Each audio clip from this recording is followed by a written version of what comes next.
Šis preparatas vadinasi eliksyras 3 brangenybės. Ir čia apart tų 3 grybų yra dar ir turinys iš jau skruzdėlių, gydomųjų tokių skruzdėlių juodos spalvos iš jų ląstelių turinio. Šis preparatas SunPower, arba lietuviškai 3 brangenybės, yra pats stipriausias imuninės sistemos reguliatorius Kinijoje, manau, kad ir pasaulyje. Šitie 2 preparatai, jie yra vartojami labai plačiai, kaip profilaktiškai, nuo įvairių ligų, ir virusinių, ne tik virusinių, kaip vėžio profilaktika, aterosklerozės ir kitų ligų. Taip pat vartojami preparatai tada, kada yra ūmi liga, tas pats virusas, nes grybus yra daug polisacharidų, o būtent jų poveikis būna milžiniškas į imuninę sistemą, jos grandis, ir organizmas tampa pajėgus kovoti pats su įvairiais virusais, ir jei didelį kiekį išgert preparatą, pusę flakoną arba visą, tai toks poveikis paprastai sutvarkymus tos situacijos, lygos, tai trunka nuo tiesiog 10 minučių iki 2 valandų.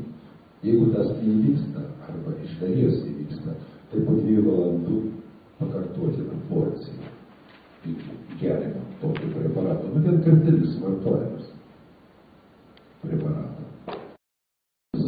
Ir tada toksiškumas, jis didėja. O čia tu pavartoji vieną preparatą, bioreguliatorių nuo įvairių problemų.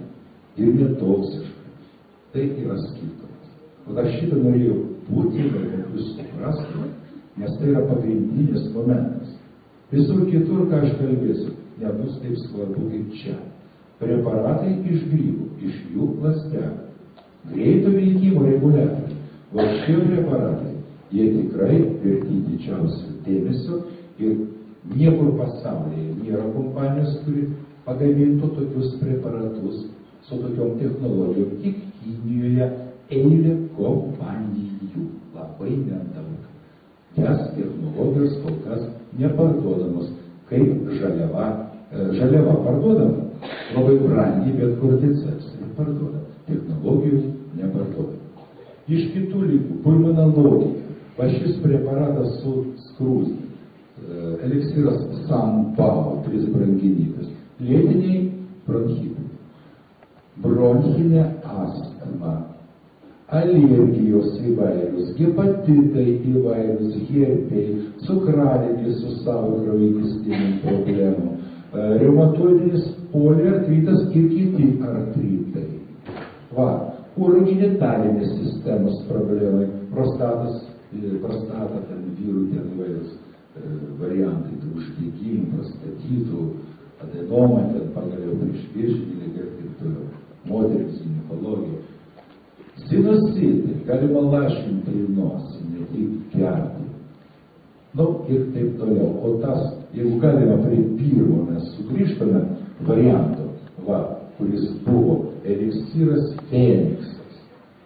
O čia kraujagyslinės problemos. Bendrai. O čia virškinimo trakto problemos. Paskutiniu metu labai daug turėjom ligonių su būtent erozijom ir su opalikėm. Tai žinokit, kiek laiko gydom. Prie lėtinių ligų galima gydyti nuo 2 mėnesių iki nuo 2 savaičių iki 4 mėnesių. Čia 2 savaičių dažniausiai užtenka ir galim pakartotinai atlikti fibrogastroskopiją. Ir nereikia tų kenksmingų